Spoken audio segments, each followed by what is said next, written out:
Hey guys, tonight we're talking about bread. Not the modern kind that deflates when you look at it wrong, but the medieval kind. The bread so dense, so nutritious, and so brutally honest, it could double as a weapon and a meal. Now dim the lights, maybe turn on a fan for that cozy background hum, and let's slip into tonight's journey together. To understand why medieval bread was basically the Avengers of nutrition, you have to understand one simple truth. Medieval people did not eat bread. They entered long-term, committed relationships with it. Bread wasn't food. Bread was identity. If you travelled back in time and asked a medieval peasant, "What's your favourite meal?" they'd answer bread. If you asked, "What's your least favourite meal?" they'd say, "Bread, but older." This stuff made up as much as 70% of a peasant's calories. Today, that would be considered a cry for help. Back then, it was Tuesday. Breakfast, bread, lunch, more bread, dinner.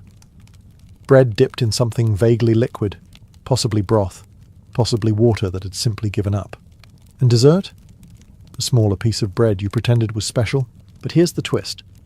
This wasn't sad. Medieval bread was actually good. Dense, filling, packed with nutrients, and heavy enough to qualify legally as a blunt weapon.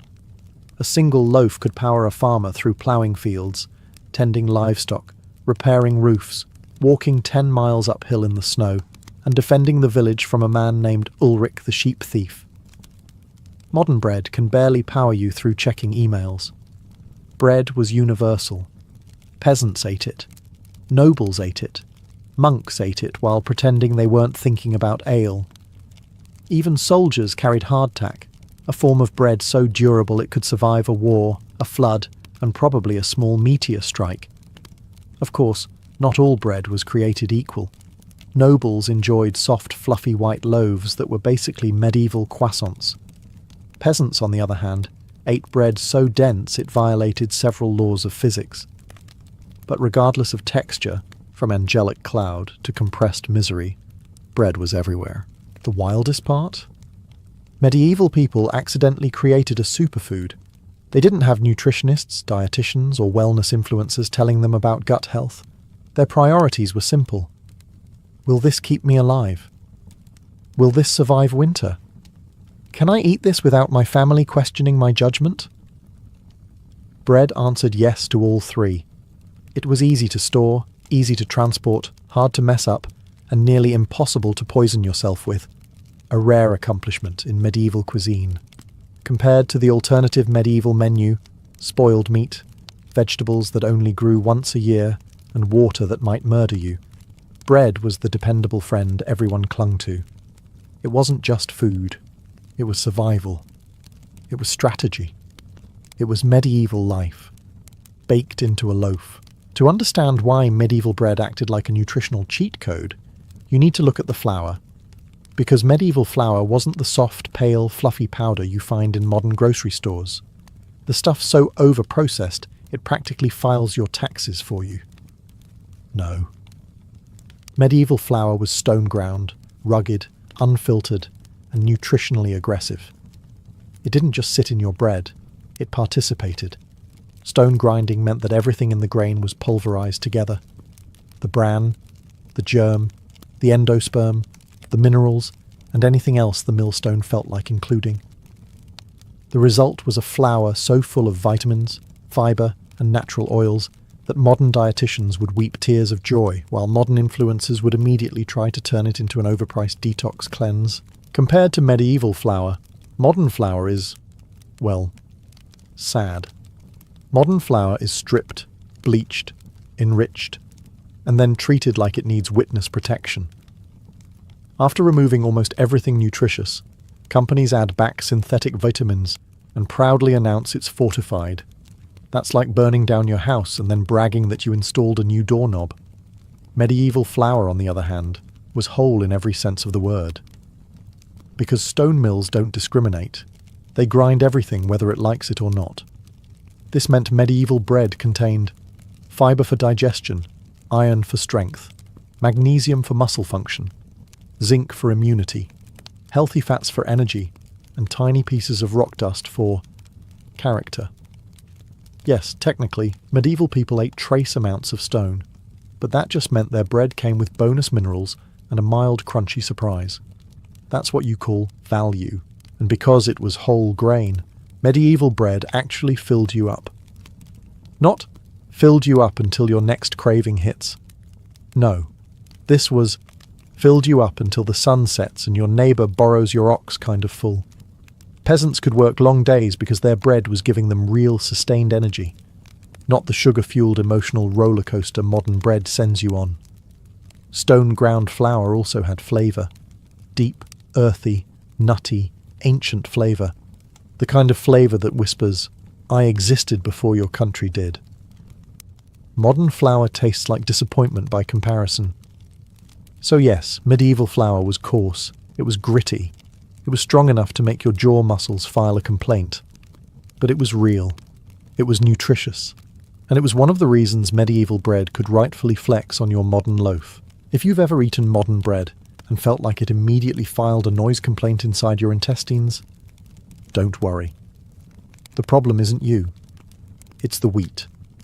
Modern wheat has been bred, crossbred, hybridized, genetically encouraged, and aggressively coached like a grain athlete preparing for the Olympics. It grows fast, grows big, and basically screams, "Look how fluffy I can be." Meanwhile, your gut is sitting there asking, "Who is this stranger and why is he inside me?" Medieval people didn't deal with this nonsense. Their wheat wasn't a frankengrain created in a laboratory of agricultural ambition. It was ancient, calm, respectful, the kind of grain that sits quietly in the corner, minds its own business, and doesn't try to gaslight your digestive system. Einkorn spelt Emma. These were the medieval MVPs.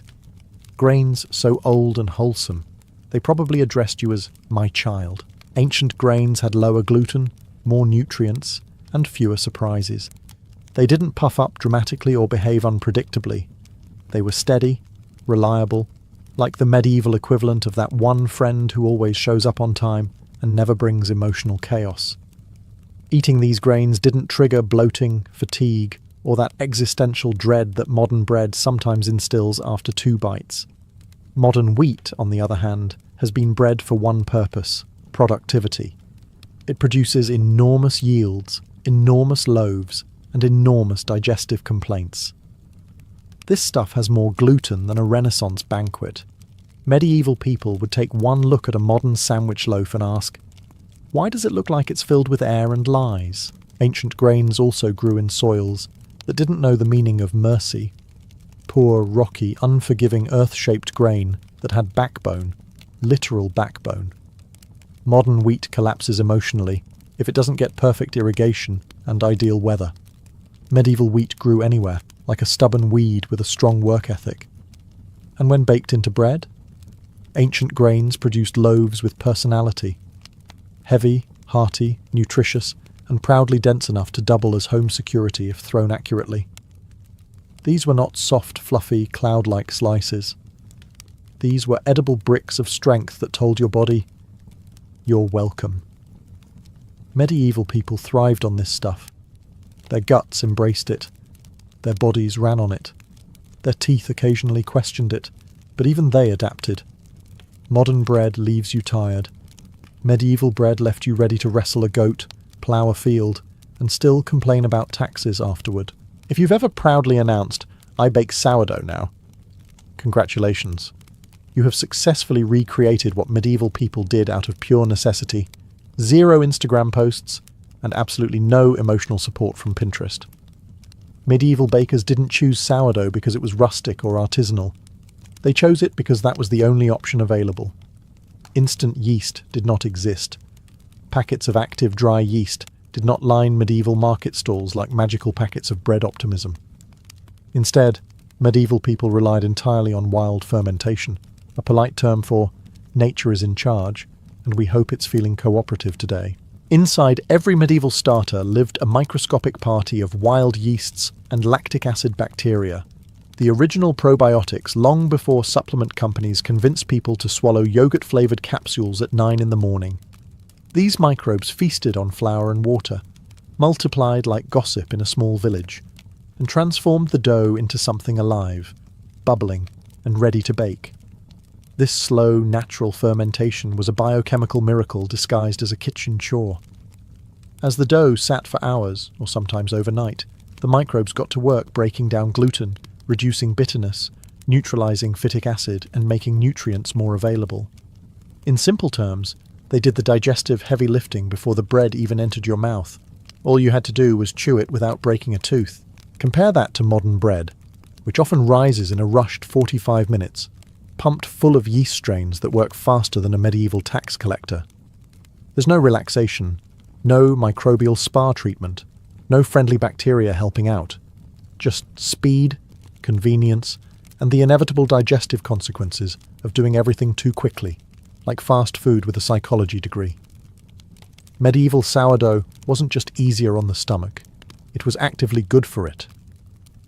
The bacteria created lactic acid, which gave the bread a slight tang and helped preserve it naturally.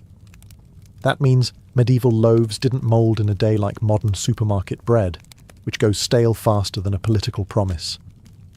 Even better, this fermentation process created bread with a rich, complex flavour, earthy, tangy, slightly sour, and deeply satisfying, like the bread equivalent of a wise old monk who tells good stories and occasionally steals wine.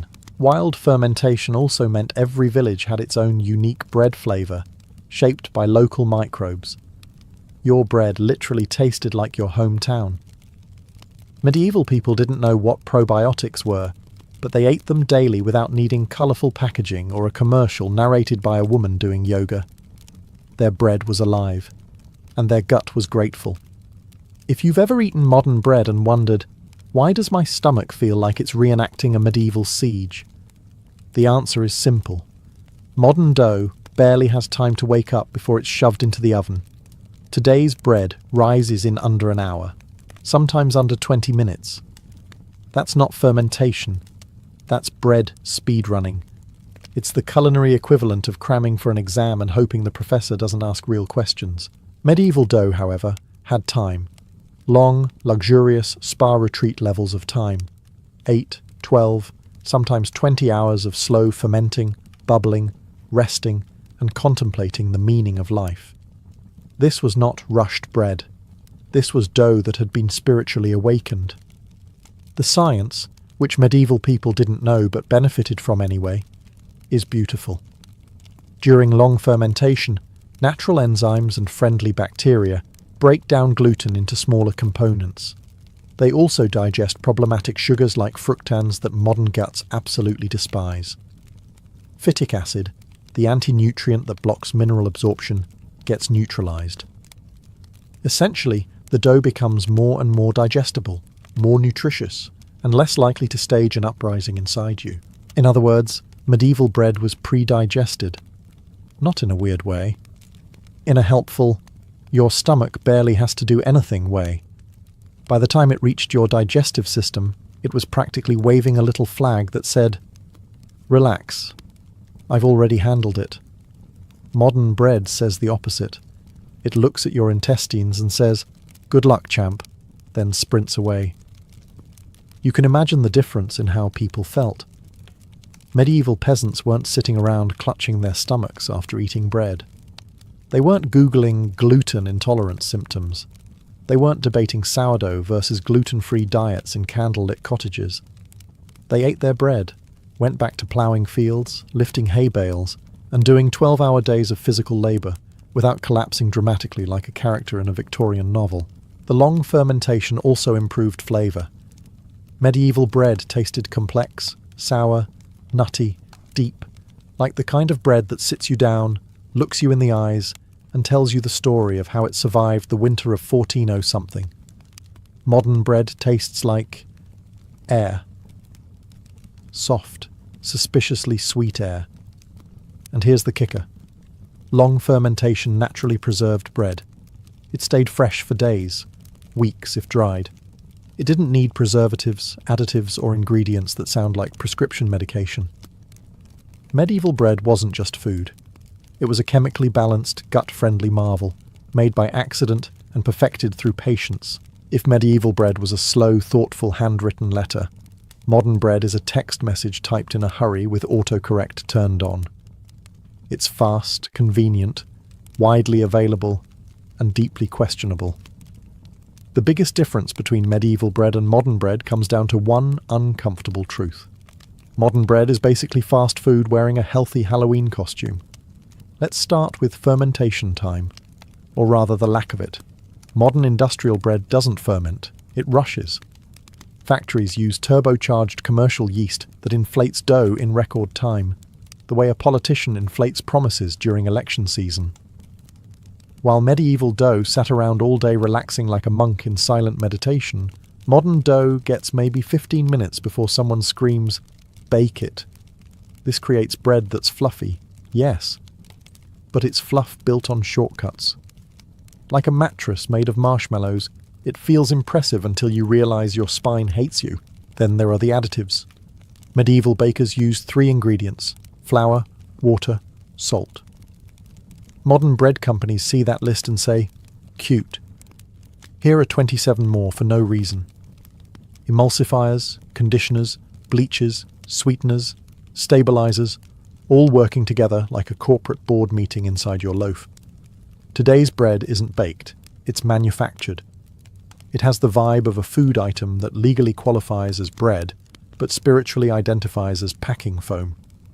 Consider shelf life. Medieval bread went stale in days because it was real. Modern bread can sit untouched for a week, a month, or possibly until the next ice age without changing shape. That's not bread. That's a science experiment that made it to production. If medieval peasants saw modern sliced bread sitting on your kitchen counter, looking suspiciously youthful, they'd assume dark sorcery. Even the flour is too modern for its own good. Highly refined white flour has been stripped of fibre, nutrients, personality, and any trace of relevance. Companies fortify it with synthetic vitamins, hoping you won't notice they removed all the real ones first. It's like stealing your wallet and then handing you a coupon as an apology. And don't even get started on the hidden sugar. Modern bread is weirdly sweet, like it's trying to trick your body into thinking it's dessert. Medieval bakers would take one bite and say, "Why does this taste like someone panicked halfway through the recipe?" When you add everything together, the speed, the additives, the engineered sweetness, the artificial softness, you end up with something that resembles bread, but behaves more like an edible imposter. Modern bread fills your stomach. Medieval bread fueled your existence. One of the great joys of researching medieval bread is discovering that it contained exactly 3 ingredients: flour, water, and salt. That's it. End of list. No footnotes, no chemistry exam, no fine print warning you about allergens, stabilizers, conditioners, or ingredients that sound like they were invented in a villain's laboratory. Medieval bakers kept things simple because, frankly, they didn't have much else to work with, and the bread was better for it. Now compare that to a modern loaf from the supermarket. If you flip it over and read the ingredient label, you will find a paragraph, not a list, a paragraph, of mysterious substances that would make a medieval monk clutch his rosary in horror.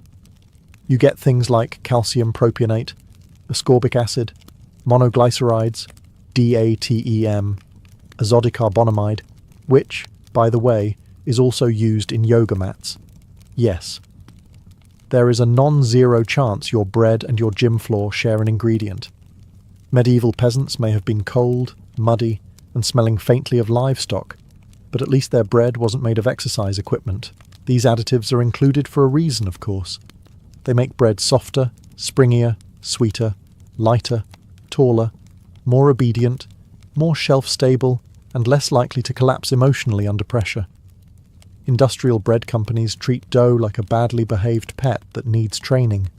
Sit, stay, don't mold, don't sag, don't crumble. Also, be fluffy. And then they're surprised when your digestive system quits its job. Medieval dough didn't get pampered with conditioners or preservatives. It rose naturally, shaped itself humbly, baked honestly, and went stale like a respectable food should. There's something suspicious about a loaf that refuses to age. Medieval people would look at a 2-week-old fresh modern loaf and immediately suspect demonic involvement. And then there's the bleaching. Modern bread flour is often whitened chemically because apparently people lost the psychological ability to eat beige food. Medieval bakers would stare at modern white bread the same way you stare at a cat wearing a little sweater, confused, slightly disturbed, and unsure who allowed this. It's not just the ingredients, it's the philosophy. Medieval bread was food. Modern bread is a product. One nourished entire populations. The other tries very hard to imitate bread while containing as little real bread as legally possible. Your modern loaf isn't trying to poison you. It's just built for appearance, convenience, and shelf life, not human biology. Medieval bread didn't have ingredients you couldn't pronounce. Modern bread sometimes has ingredients scientists struggle to explain. If you've ever eaten a slice of modern bread and felt like your bloodstream immediately turned into a sugary theme park ride, congratulations, you've experienced the glycemic roller coaster. Modern bread hits your blood sugar so fast, your pancreas has to file a complaint. The energy spike is dramatic, chaotic, and short-lived, followed by a crash so hard you start questioning your life choices. Medieval bread didn't do this. Medieval bread was slow, steady, and sensible. The bread version of a responsible adult wearing practical shoes. Thanks to whole grains, fibre, long fermentation, and minimal processing, medieval bread digested gradually. Energy was released over time, not dumped into your system like a bucket of glucose confetti. Picture a medieval peasant eating bread in the morning. They didn't get a sugar rush, they didn't get a crash, they didn't get hangry at 11 o'clock and threaten violence over a missing snack. They got stable, sustained energy that powered them through ploughing fields, harvesting crops, hauling firewood, and other impressive feats of physical labour that would send modern office workers directly to HR. This wasn't magic. It was simply chemistry that hadn't been messed with yet. The bran and germ in medieval flour acted like natural speed bumps, slowing digestion and flattening the glucose curve. Fibre forced the body to take its time. Fermentation broke down sugars before the bread even touched your tongue. The result? A loaf that treated your bloodstream like a calm, polite guest. Modern bread, however, comes at your body like a medieval battering ram. The refined flour contains almost no fibre, meaning the glucose hits your bloodstream with all the subtlety of a cat knocking things off a shelf. Breakfast becomes a sprint, followed by a slump, followed by caffeine, followed by regret. Medieval peasants didn't know what glycemic index was. They didn't have charts, nutritionists, or influencers shouting at them through ring lights. They just knew that after eating their bread, they could work without collapsing dramatically on the barn floor. The difference is obvious. Medieval bread supported your metabolism. Modern bread tries to hijack it, and the consequences show. Today, millions struggle with blood sugar spikes, energy crashes, insulin resistance, and cravings created by foods designed for profit, not physiology. Medieval bread nourished. Modern bread negotiates with your bloodstream like a shady merchant selling questionable potions. In the great battle of glucose control, medieval bread remains undefeated. Here's the funniest part about medieval bread. Medieval people had no idea why it worked so well. They didn't know what gut bacteria were. They didn't know about microbiomes, digestive enzymes, or probiotics. They didn't even wash their hands consistently. But somehow, their bread was a daily gift to their digestive system. Total accident, zero research, no health gurus. Just microbes doing their thing while peasants tried not to starve. The secret? Wild fermentation. Every medieval sourdough starter was a tiny civilization of bacteria and yeast, bubbling away like it was paying rent. These cultures weren't sterilized or purified. They were alive, chaotic, and surprisingly friendly to the human gut.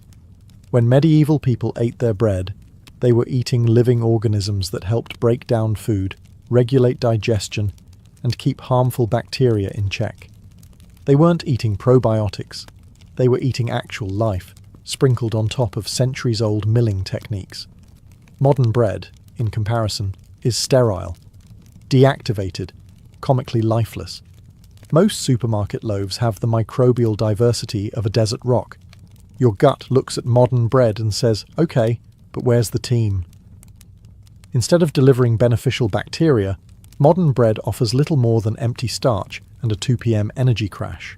Medieval bread also carried beneficial acids produced during fermentation, lactic acid, acetic acid, and other compounds that gently lowered stomach pH and encouraged good digestion. These acids slowed carbohydrate absorption and supported healthy gut flora. Medieval people didn't know any of this. They just knew their bread didn't give them stomach cramps and existential dread. And let's talk fibre. Medieval bread was loaded with it. Stone ground flour didn't remove the bran or germ, meaning every bite delivered a high fibre punch directly to the intestines. Modern bread? It has so little fibre it should legally be classified as a decorative sponge. Fibre fed the good bacteria, kept digestion regular, and gave medieval guts a robust resilience. Modern microbiomes can only dream about. Even mould, yes, mould, behaved differently. Medieval bread staled naturally. When it finally moulded, it grew harmless. Natural moulds, not the toxic industrial kind that develops on preservatives-packed loaves today. Medieval people simply dried stale bread into rusks, or soaked it in broth until it became edible again. Waste not, want not, especially when your bread is busier improving your gut health than your doctor is. So yes, medieval bread was messy, rustic, and occasionally crunchy in places you didn't expect. But your gut loved it. Modern bread? Your gut tolerates it. The same way medieval peasants tolerated winter.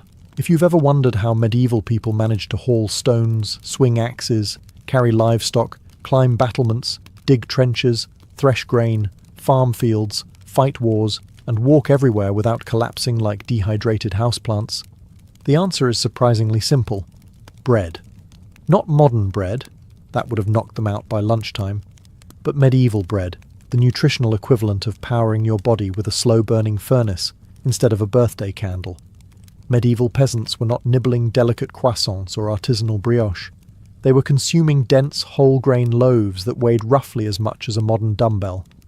One slice could keep you full for hours. 2 slices could power you through an entire day of manual labour. 3 slices, and you were basically invincible, unless the local lord raised taxes again. Bread was engineered by nature and accident, not factories. It delivered complex carbohydrates, the kind that release energy slowly and consistently, not the kind that send your blood sugar into orbit before dropping you into a mid-morning coma. Combined with all those minerals, healthy fats from the grain germ, fermentation-enhanced nutrients, and fibre, medieval bread was a complete meal disguised as a loaf. This meant medieval bodies were conditioned on a steady flow of real energy. Peasants didn't deal with the afternoon crash where you stare at your laptop begging for mercy. They weren't snacking every hour. They weren't craving pastries or frappuccinos or anything sprinkled with cinnamon and regret. Their diet kept them moving because it was designed, unintentionally, for endurance. Even monks, who spent large parts of the day in quiet contemplation, or napping, depending on the monastery, ate bread as a core sustenance. Monastic bread could be shockingly austere, but it still packed enough nutrients to sustain long hours of prayer, writing, gardening, and illuminating manuscripts with angels who looked suspiciously disappointed. Soldiers, meanwhile, lived practically on bread. Armies marched on loaves that provided the caloric density needed to walk 30 miles in armour while carrying weapons heavy enough to ruin your posture for the rest of your life. Bread was so essential to the medieval body that shortages led not only to hunger, but to literal uprisings. If you think modern people get cranky without carbs, medieval people started revolutions. It wasn't just food, it was physical fuel. It built muscle, restored energy, and kept people alive when winters were cruel and protein was rare. Medieval bread didn't pamper you, it prepared you. Modern bread makes you tired. Medieval bread made you dangerous. Bread may have been the star of the medieval menu, but it didn't perform alone. It had a supporting cast, a humble, sometimes questionable, but surprisingly effective ensemble that turned bread from basic carbohydrate into nutritional powerhouse.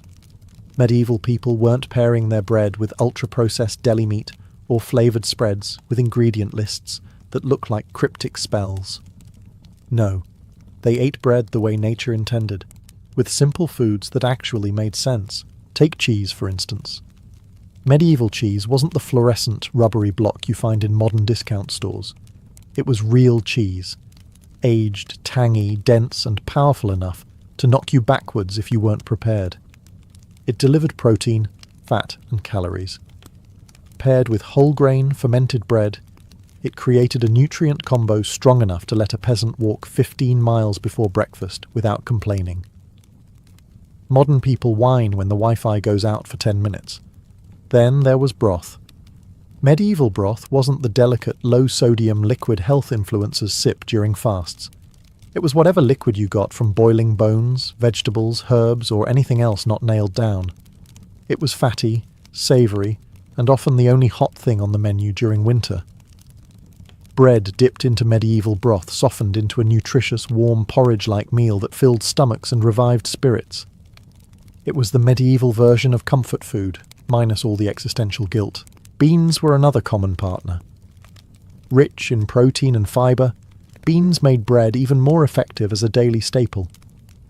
Together, they formed a nutritional duo so successful that entire populations survived off them. Imagine telling a medieval peasant that modern humans voluntarily avoid carbs and legumes. They would assume you'd been cursed. Even ale played a role. Yes, ale. Not the modern, ultra-hopped liquid bragging contest, but low-alcohol, nutrient-rich medieval ale made from barley and yeast. It was safer to drink than water, provided calories and paired with bread so naturally that monks practically wrote hymns about it. Bread plus ale was the medieval equivalent of peanut butter plus jelly, except it kept you alive and mildly buzzed. And let's not forget onions, herbs, and whatever seasonal vegetables managed to survive the climate. These simple additions created a balanced diet that complemented bread's strengths. Nothing flashy, nothing artificial, just honest food doing honest work. Medieval bread thrived because it wasn't fighting against processed meats, sugary spreads, or preservatives. It was part of a system, a simple, unprocessed, beautifully accidental nutritional symphony. Bread wasn't a lonely hero, it was the leader of a well-trained medieval food squad. One of the biggest reasons medieval bread was so good, nutritionally, digestively, spiritually, is that making it was an absolute ordeal. Nothing in medieval baking was quick, easy, convenient, or designed for people who valued free time. There were no bread machines, no stand mixers, no pre-milled flour in cute paper bags. Bread was a process, a lifestyle, a commitment rivaled only by marriage and seasonal plague survival. First, you had to mill the grain. This meant dragging sacks of wheat to a mill that was usually owned by a lord who charged you for the privilege of using his millstones. Stones that were older than civilization and probably haunted. Milling wasn't optional. You couldn't cheat. If you tried to grind grain at home, the lord would fine you, scold you, or send someone to confiscate your quernstone like a medieval repo man. So peasants trudged to the mill, waited in line, paid their fee, and watched as the grain turned into coarse, nutritious flour whether it wanted to or not. Then came kneading, by hand for long periods, using muscles most modern people didn't know they had. Medieval dough wasn't soft or gentle, it fought back. Making bread was essentially arm day at the gym, except the gym didn't exist and your only reward was not starving. Next, you had to tend the sourdough starter. This living, bubbling creature demanded constant attention. Feed it, stir it, whisper encouragement. Accidentally neglect it for a week, and it turned into something that could legally be classified as an enemy. But when treated correctly, it rewarded bakers with beautifully fermented dough that tasted like ancient wisdom and mild acidity. After mixing came the long fermentation, hours and hours of waiting, while the dough slowly transformed. Modern people call this slow living. Medieval people called it, well, we don't have a choice. And finally, the baking. Heating an oven with actual firewood, scraping embers aside, placing the dough carefully on the hot stones, praying it didn't burn, collapse, or get stolen by a dog. All this effort meant something important. No one cut corners. Not because they were morally superior, but because shortcuts didn't exist. Every step, from milling to kneading to fermenting to baking, created bread that was dense, flavourful, mineral-rich, and naturally probiotic. Modern bread is fast because it can be. Medieval bread was exceptional because it had to be. When your survival depends on a loaf, you tend to make it properly. If medieval bread feels like a superfood and modern bread feels like a digestive prank, the real culprit is the wheat itself. Today's wheat is not the charming, wholesome, slightly awkward grain your ancestors knew.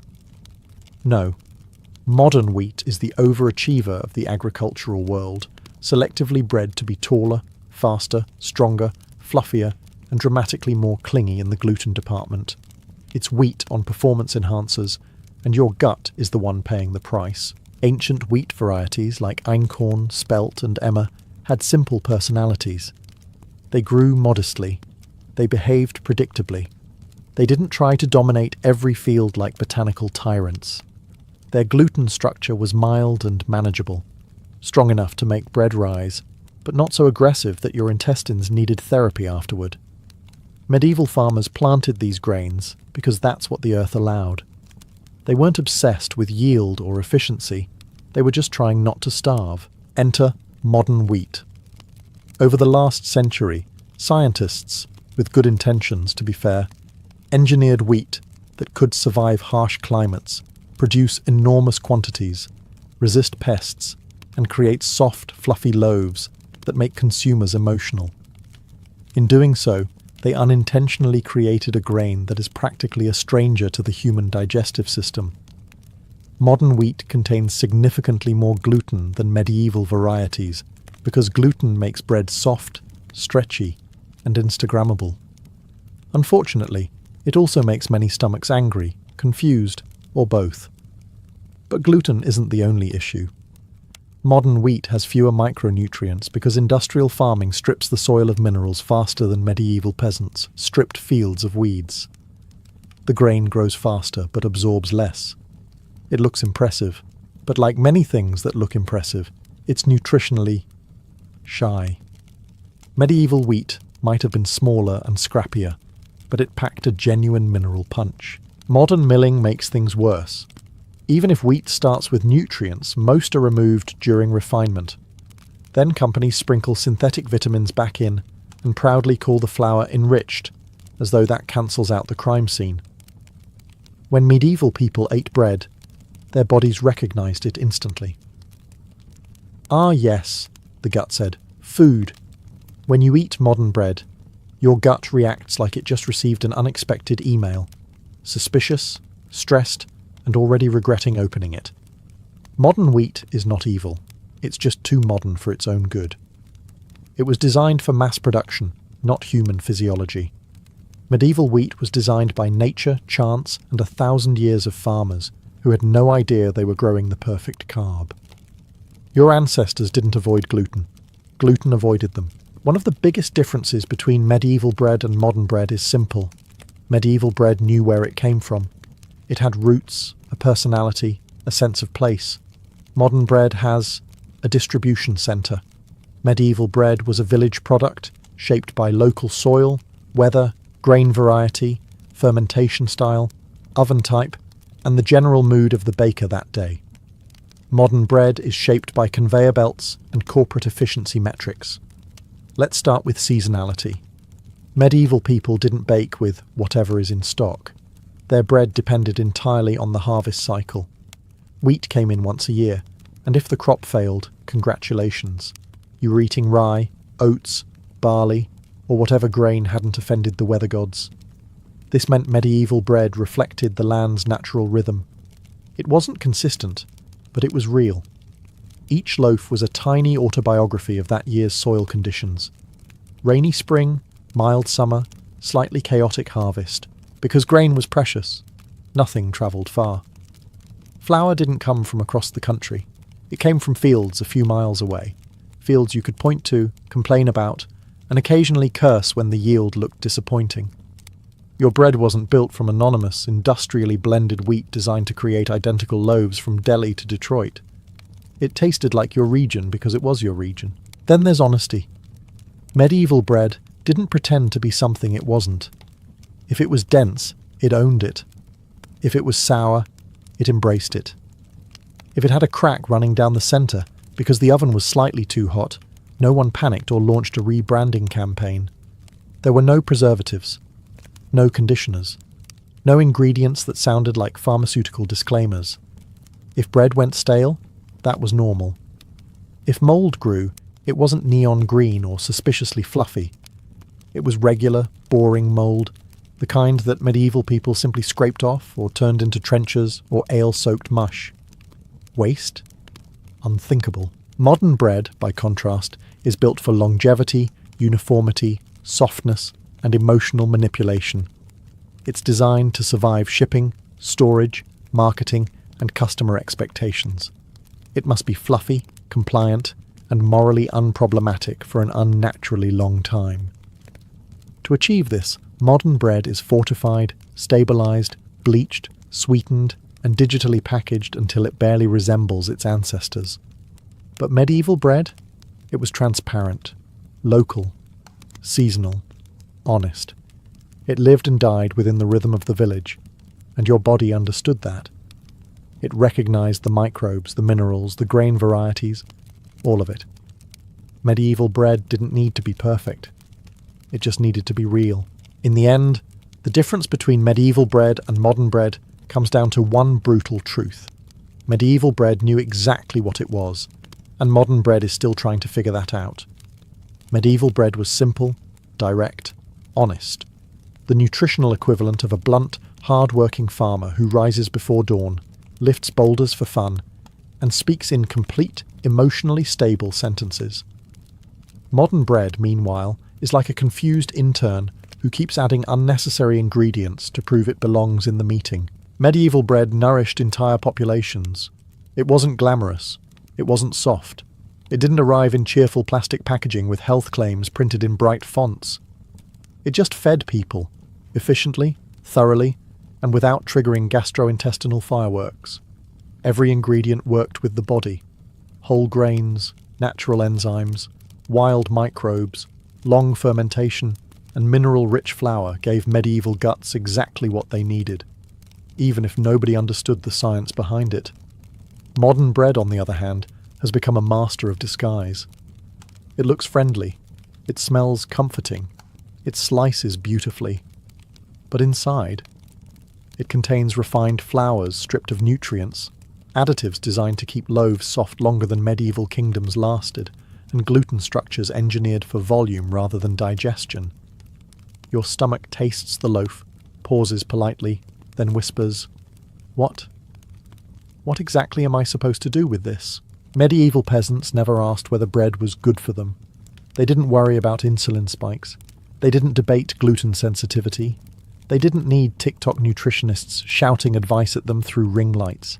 Bread worked so well that they based their entire diet on it. Bread kept them strong enough to farm, build, carry, fight, and survive winters that would make modern humans curl into a ball on the kitchen floor. Modern bread, meanwhile, frequently makes people bloated, tired, foggy, or irritable, as if the loaf is personally offended you chose to eat it. Medieval bread was a partner in survival. Modern bread behaves more like a well-meaning but deeply incompetent roommate. This doesn't mean bread has betrayed us entirely. Real sourdough, whole grains, and traditional milling can still create loaves that resemble their medieval ancestors, nutritious, digestible, flavorful, and free from yoga mat ingredients. The knowledge hasn't vanished. It's just been buried under convenience and industrial shortcuts. The truth is simple. Medieval bread wasn't a superfood because they intended it to be. It was a superfood because it was real. No shortcuts, no preservatives, no existential confusion, just grain, water, salt, and 1,000 years of tradition holding everything together. Cleopatra VII did not arrive into a peaceful kingdom that welcomed her with trumpets and lotus petals. She was born in 69 BCE into the notoriously dysfunctional Ptolemaic dynasty, a royal family so famous for infighting that the safest place to be was probably outside the palace. Her father, Ptolemy XII, known to his critics as the flute player, because apparently ruling Egypt was not dramatic enough without adding musical hobbies, spent more time bankrupting Egypt than governing it. And yet, he adored Greek culture, distrusted nearly everyone, and owed so much money to Rome that he might as well have placed a for sale sign on the Great Library.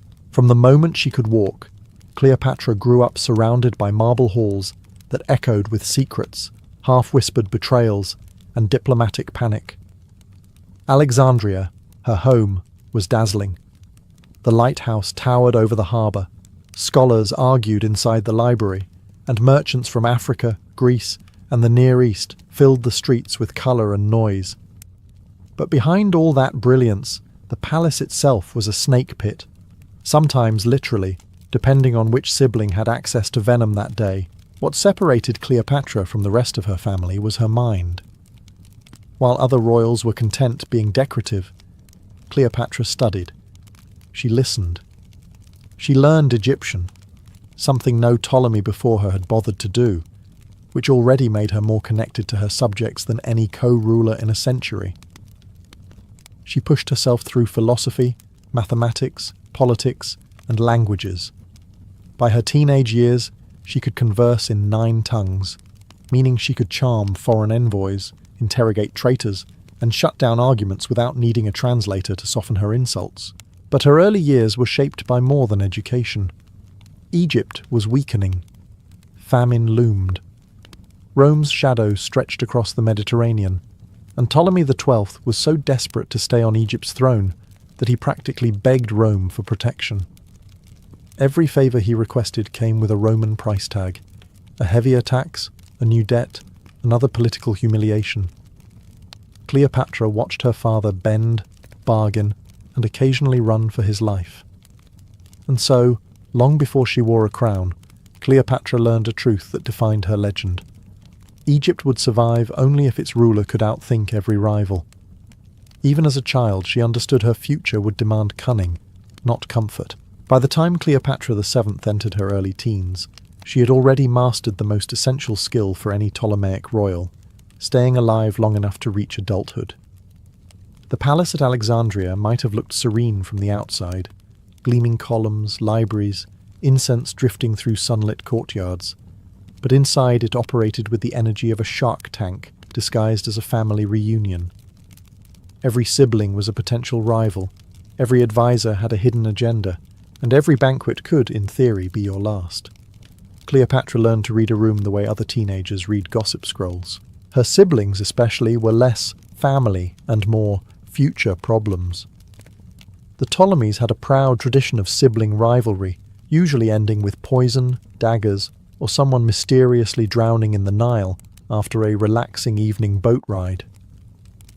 Cleopatra understood this history well, not because she read it in a textbook, but because the adults around her constantly reenacted it. And so she adapted. She learned when to speak boldly and when to remain silent. She learned which servants were loyal, which eunuchs carried information, and which corridors echoed with the footsteps of people she should avoid.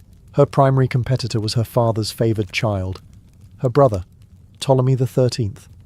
Younger than her, pampered, and surrounded by tutors who convinced him the universe orbited around his golden sandals, he grew up believing leadership was his birthright.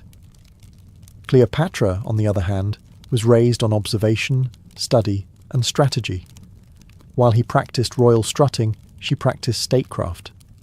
But Cleopatra's greatest challenge wasn't her siblings. It was Egypt's collapsing stability. The economy strained under debt. Rome's influence grew heavier by the month. Grain shortages sparked unrest. Her father's ministers scrambled to keep the kingdom from fracturing, and Cleopatra watched every moment from behind carved doors and curtain veils. She saw how quickly alliances shifted, how bribes worked better than laws, and how a king's authority depended less on divine right and more on political agility. These years forged her instincts. When a diplomat flattered too easily, she recognized manipulation. When a noble hesitated, she detected fear. When her father exiled opponents, She studied the reasons and the consequences. The palace was her school, and its chaos her curriculum. By the time she reached 14, Cleopatra wasn't just a daughter of the king. She was a contestant in a dangerous game where the prize was Egypt, and the penalty for losing was annihilation. Cleopatra VII's teenage years coincided with one of the worst crises Egypt had faced in generations, a devastating famine triggered by the Nile's failure to flood. For most ancient civilizations, drought was bad. For Egypt, whose entire agricultural system depended on the river's annual rise, it was catastrophic. Grain fields shriveled, hunger spread, and food prices soared so high that even aristocrats began hoarding like anxious squirrels. And all of this unfolded while Cleopatra was barely old enough to vote in a modern student council. For a princess in her mid-teens, this was not just a natural disaster, it was political training in disguise. She watched how quickly order dissolved when food disappeared. Crowds gathered outside palaces demanding grain. Merchants were accused of price gouging. Temples struggled to perform rituals because offerings were scarce. Everything from public morale to the monarchy's legitimacy hung by a thread woven from whatever harvest survived. While Ptolemy XII panicked, blamed officials, and sent desperate messages to Rome asking for assistance, and presumably forgiveness for the previous assistance he already owed them money for, Cleopatra paid attention to the mechanics of survival. She studied the grain reserves, the trade routes, and the laws regulating bread distribution. She learned which cities could still import grain from abroad and which regions were buckling under starvation. Instead of retreating into luxury, she observed the suffering of ordinary Egyptians and the failings of her dynasty. This disaster taught Cleopatra something profound. The monarchy could not simply rely on divine titles or ancient rituals. A ruler had to act, adapt, and, when necessary, outmaneuver the chaos the gods sent. More importantly, she realized that Egypt's stability was fragile. All it took was one failed flood, one bad political decision, or one Roman intervention for the kingdom to collapse. The famine also hardened the emotional steel she would later wield as queen. Where another princess might have fainted or complained about grain shortages ruining palace feasts, Cleopatra sharpened her resolve. She saw how easily people turned on the throne when their children starved. She witnessed riots, heard rumors of rebellion, and understood the razor-thin line separating loyalty from revolt. These teenage lessons were not abstract. They became the foundation of her future rule. Long before she met Julius Caesar or commanded fleets, Cleopatra learned that a queen survives not through beauty or charm, but by confronting catastrophe with intelligence and unshakable control. By Cleopatra VII's mid-teens, one truth became painfully obvious. Egypt was no longer the master of its fate. Rome, ambitious, hungry, and inconveniently obsessed with Mediterranean domination, hovered over the kingdom like a vulture waiting for something to die. And unfortunately for Cleopatra's family, Ptolemy XII had a habit of making himself look deliciously vulnerable. Years before, he had secured his throne by charming Roman senators, emptying Egypt's treasury, and offering bribes so extravagant they could have funded their own minor empire. But Rome never did favours out of kindness. Every coin they accepted became a chain. By Cleopatra's teenage years, those chains were tight. Roman tax collectors roamed Egyptian ports. Roman envoys strutted through the palace with the confidence of men who believed they owned the place. Even Rome's internal politics affected Alexandria, as if Egypt were an extension of the Senate's lunchroom drama. Cleopatra watched this carefully. She memorized which Roman families held influence, which generals commanded loyalty, and which political factions were rising or collapsing. Her intelligence was her greatest asset, and unlike her father, she understood that Rome's power was not something you begged. It was something you negotiated. She realized that survival in this new world meant speaking Rome's language, understanding its ambitions, and when needed, outsmarting it without ever appearing to defy it. And yet Rome's presence didn't just shape diplomacy, it reshaped Egypt's internal politics. Any noble hoping to dethrone the king went running to Roman patrons. Every palace argument included at least one threat disguised as a friendly word from Rome. Cleopatra's siblings grew up believing Rome was a kind of divine force, part oracle, part bully, part distant father figure, who could grant or destroy kingdoms depending on his mood. For Cleopatra, this looming foreign influence was both a danger and an opportunity. While other royals feared Rome as a monstrous giant, she viewed it as a puzzle, one with moving pieces, hidden motives, and men whose egos were large enough to be weaponized. She understood that if Egypt was to remain independent, its ruler would need a sharper mind than any senator and more persuasive charm than any diplomat. These observations planted the seeds of her future alliances, strategies, and legendary partnerships. Long before she captivated Roman generals, Cleopatra learned how Rome thought, how it operated, and how it could be bent, not defeated but guided, by a ruler cunning enough to do it. Cleopatra VII was still a teenager when her world imploded spectacularly, because her father, Ptolemy XII, managed to anger nearly everyone simultaneously. Egyptian nobles despised him for draining the treasury. The populace hated him for famine and taxes. Even the priests, usually experts at pretending to like whoever sat on the throne, had run out of polite excuses. Eventually, Egypt did what Egypt always did when a Ptolemy misbehaved. It rebelled. The result? Ptolemy XII was forced into exile, fleeing to Rome to beg for help. Cleopatra, not yet queen and barely old enough to lead her own household, suddenly found herself watching her dynasty teeter like a drunk acrobat on a tightrope.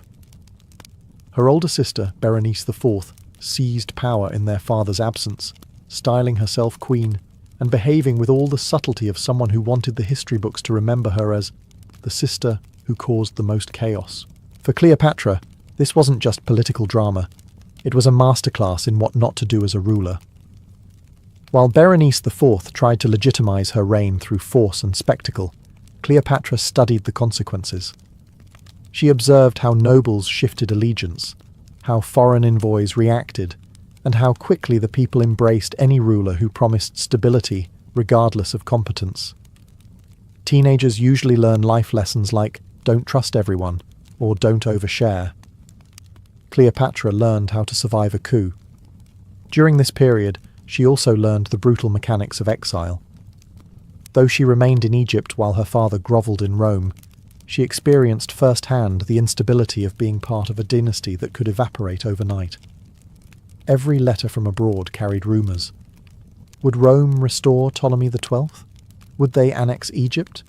Would Berenice IV execute her siblings? Cleopatra lived suspended between hope, fear, and strategy, but chaos did not crush her. It clarified her purpose. This was the moment she understood that royalty was not protection. It was a target. She realized that if she ever reached the throne, she would need Roman support, Egyptian loyalty, and enough intelligence to outplay both sides without losing herself in the process. These teenage years of upheaval shaped her into something the ancient world rarely saw, a royal who learned from disaster instead of repeating it. Cleopatra stepped out of this family storm not weakened, but sharpened. Ready for the throne fate was already steering toward her. When Cleopatra VII was around 15 or 16, the political tides abruptly shifted. Ptolemy XII, after spending his exile wandering Rome with the desperation of a man trying to return a very overdue library book, finally convinced the Romans to restore him to Egypt's throne. Of course, convince is a generous term.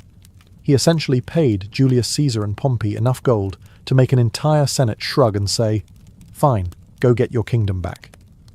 Rome sent troops, Berenice IV resisted, and the result was violent, decisive, and tragic.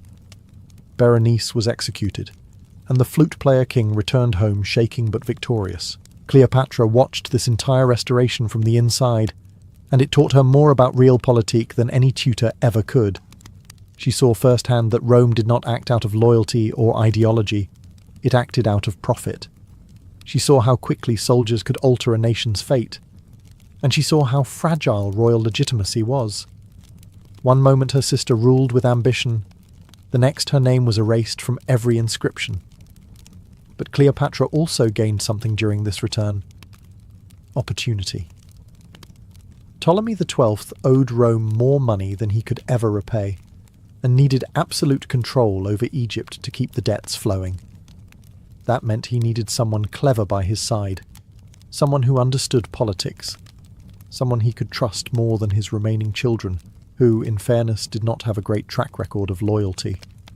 Cleopatra became that person. Teenage Cleopatra began attending councils, listening to petitions, and observing administrative decisions. Her father, exhausted from crisis and aging faster than his cosmetics could disguise, increasingly relied on her judgment. She learned how to assess grain shipments, evaluate legal disputes, and handle tax negotiations with regions already strained by famine. This was not ceremonial involvement. This was training for rulership. Alexandria's court also noticed. Officials whispered about the young princess who asked sharper questions than men twice her age. Foreign envoys reported that she was articulate, confident, and perceptive. Even Roman observers noted her intelligence long before they took an interest in her beauty.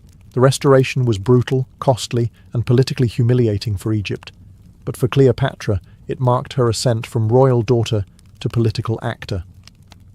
She stepped out of the shadow of her siblings and into the machinery of power, readying herself for the throne she would soon share, then dominate. By the time Cleopatra VII reached 17, she was no longer just a princess observing politics from the sidelines. She was a force quietly shaping them. Her father, Ptolemy XII, was physically weakening and politically exhausted. Years of exile, debt, famine, and rebellion had drained him, leaving a kingdom held together by Roman intimidation and Cleopatra's growing competence. While her brother Ptolemy XIII was being groomed in name only for future kingship, Cleopatra was being groomed in reality.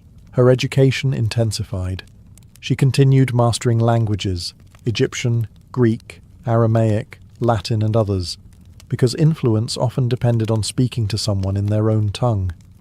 She studied medicine to understand the rituals of healing. She studied rhetoric to sway advisors and generals. She studied philosophy to strengthen her own resolve. The result was a teenage royal with the intellectual arsenal of a seasoned statesman. But Cleopatra's training extended beyond the classroom. She accompanied tax inspectors, observed legal hearings, and met foreign envoys. She learned how to greet Nubian diplomats with warmth, Syrian governors with courtesy, and Roman envoys with tactical flattery. Her presence alone signalled stability, something Egypt desperately needed. Meanwhile, the court around her simmered with tension. Every noble sensed that Ptolemy XII would not live many more years. Ambitious ministers whispered about which child would succeed him. Cleopatra felt the pressure too. She knew her brother's advisors, especially the scheming eunuch Pothinus, were already manoeuvring to control him once he became king. She also understood that Rome expected Egypt to be ruled by someone compliant, indebted, and easy to manipulate. Cleopatra was none of those things, so she prepared. She forged alliances with priests, knowing their support gave legitimacy. She solidified relationships with key generals, offering them trust where her father had offered suspicion.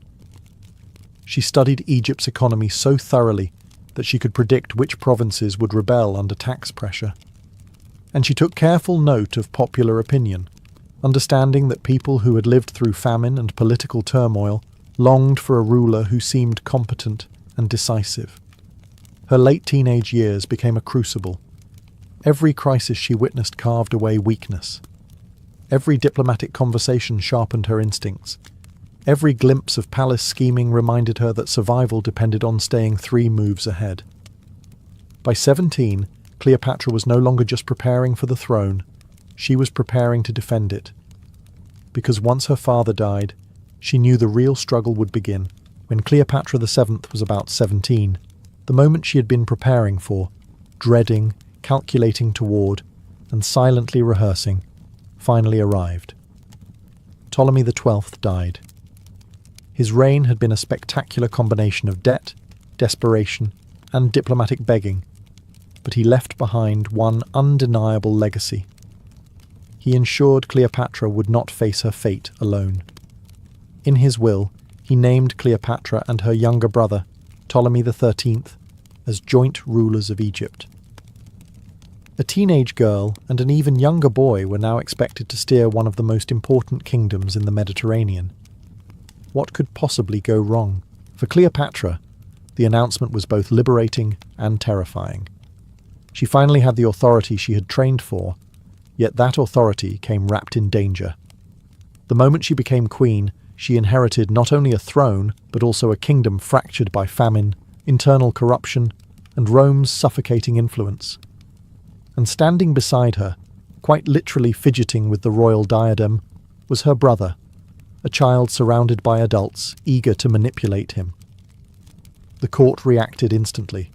Advisors loyal to Cleopatra celebrated quietly, knowing she possessed the intellect and charisma to lead. Meanwhile, the entourage around Ptolemy XIII, most notably the ambitious eunuch Pothinus and the general Achilles, tightened their ranks. They had no intention of letting Cleopatra become the dominant ruler. They wanted a puppet king, not a queen with her own mind, her own alliances, and a talent for speaking multiple languages fluently enough to negotiate her way out of disaster. Cleopatra, however, refused to be overshadowed. She took immediate steps to assert herself. She appeared alone on coins, a bold move that signalled to Egypt and Rome alike which sibling held real authority. She addressed officials directly without filtering her commands through her brother. She met with foreign envoys personally, charming them in their own languages, and she began repairing Egypt's finances, reducing taxes in some regions, and stabilizing grain distribution. Her early actions revealed a truth that palace insiders already suspected. Cleopatra was not going to be a ceremonial co-ruler. She intended to govern. But her confidence also intensified resistance. Pothinus and his faction began plotting against her almost immediately, whispering to Ptolemy XIII that his sister sought absolute power. They painted her as dangerous, disobedient, and too independent for a proper royal woman. Cleopatra had taken the throne with brilliance and determination, but now the very talents that made her an extraordinary ruler would be used against her. The storm was coming, and her brother would soon become her greatest enemy. Cleopatra VII had barely settled into her role as queen when the storm she had been anticipating finally broke over her head. The faction surrounding her brother, Ptolemy XIII, guided by the ever-scheming Pothinus and supported by the ambitious general Achilles, decided that Egypt needed exactly one ruler, and preferably a male one they could control like a puppet on golden strings.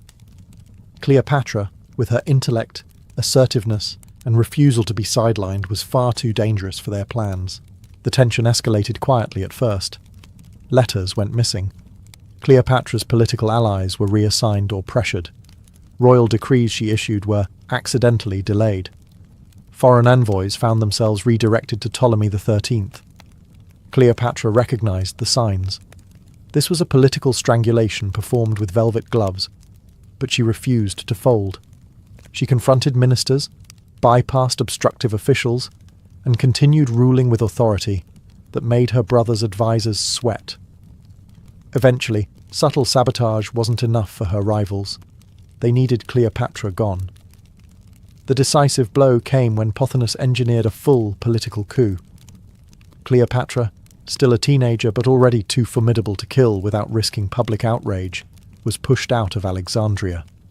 Surrounded by enemies, deprived of her administrative powers, and practically escorted to the edge of her own kingdom, she faced a choice: flee and vanish like countless dethroned royals before her, or fight. Cleopatra chose to fight. She slipped out of the capital with a small group of loyal supporters and travelled east into the deserts near Pelusium. There, she began gathering an army. Even in exile, she wielded charisma like a weapon. Tribal leaders, mercenaries, and regional governors pledged support. She secured funds, supplies, and political connections. She planned not just a return, but a triumphant one. Yet Cleopatra's teenage exile was more than a logistical challenge. It was the moment she understood what kind of ruler she would have to become. Not merely intelligent, not merely diplomatic. She would need to be bold enough to defy her own family, clever enough to outmaneuver Rome, and resilient enough to rise from any downfall. Her teenage years ended not with a coronation, but with a rebellion in her name, and a gamble that would change the world. As she prepared to reclaim Egypt, a new force entered the region: Julius Caesar. And Cleopatra, now hardened by betrayal and sharpened by exile, was ready to meet him, not as a victim, but as a queen destined for legend. The Library of Alexandria did not emerge from modest ambitions or gentle curiosity. It was born from a dynasty that wanted the entire world's knowledge stacked neatly on its shelves.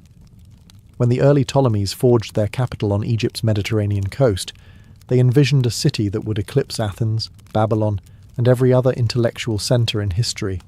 They weren't interested in being one of the great powers. They intended to become the gravitational centre of human thought. And so, at the heart of this glittering new metropolis, they built the library. But library hardly does it justice. This was not a quiet room with scrolls gathering dust. It was a colossal machine for absorbing wisdom. The Ptolemies ordered that every ship entering Alexandria's harbour be searched, and any scrolls found — philosophy, poetry, mathematics, medicine, engineering — were taken to the library. The originals were kept. Copies were returned. Alexandria essentially invented state-sponsored intellectual theft, and did it with such elegance that the rest of the world almost admired the audacity. Inside the library's walls, knowledge was alive. Thousands of scholars lived, worked, debated, argued, and occasionally infuriated each other within its courtyards. They came from Greece, Egypt, Persia, Judea, North Africa, and beyond, drawn by the promise of endless scrolls and royal stipends. The library's mission was not simply to collect wisdom, but to refine it, categorize it, challenge it, and expand it. They wanted to understand how the heavens moved, how the human body functioned, how languages connected, and why the world behaved as it did. In many ways, it was the first research university ever created.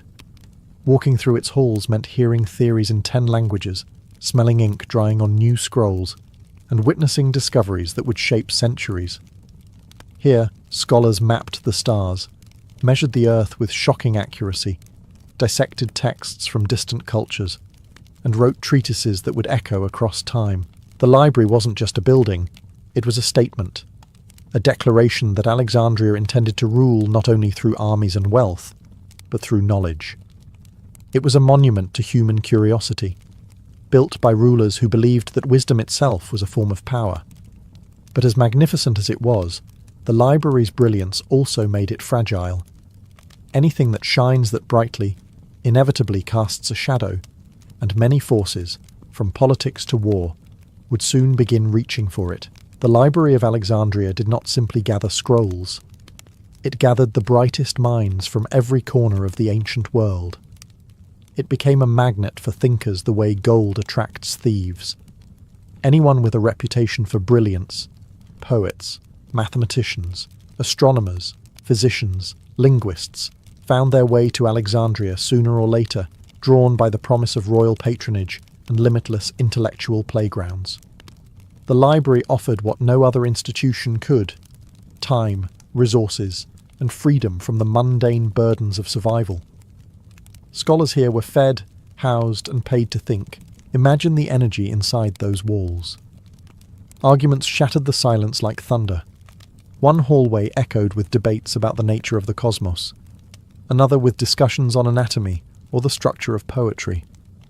It was chaotic, competitive, and occasionally petty, because when you place hundreds of geniuses in one location, someone's ego is guaranteed to combust. But the tension was productive. It pushed ideas forward. Zeno's students philosophized under shaded colonnades. Physicians dissected animals to understand the human body. Linguists compared scripts brought from distant kingdoms. Astronomers charted the paths of wandering stars. Mathematicians scribbled equations on wax tablets, occasionally discovering formulas that would haunt and inspire classrooms for thousands of years. These scholars weren't merely reading the world's knowledge, they were expanding it. One of the library's most important innovations was collaboration. It dissolved borders. A Greek philosopher might debate theology with a Jewish scholar. An Egyptian priest steeped in hieroglyphic traditions might compare notes with a traveller from India. Knowledge flowed across languages and cultures, mixing like the currents of the Mediterranean itself. The library became a living conversation, one so vast and continuous that no single lifetime could contain it. This environment produced breakthroughs that modern science still respects. The circumference of the Earth was calculated with astonishing accuracy. The foundations of geometry were refined. Early theories of evolution, atoms, and planetary motion were recorded. Plays were analysed. Histories were compiled. Medical treatises pushed boundaries. The world had never seen such a concentrated, state-funded explosion of intellect. For centuries, kings built monuments to prove their power. Alexandria built mines, and yet, for all its brilliance, this intellectual paradise existed under constant strain. Greatness like this does not exist in a vacuum. It attracts admiration, envy, and eventually, danger. For now, the library flourished, but the seeds of its destruction were already being planted just beyond its shining walls.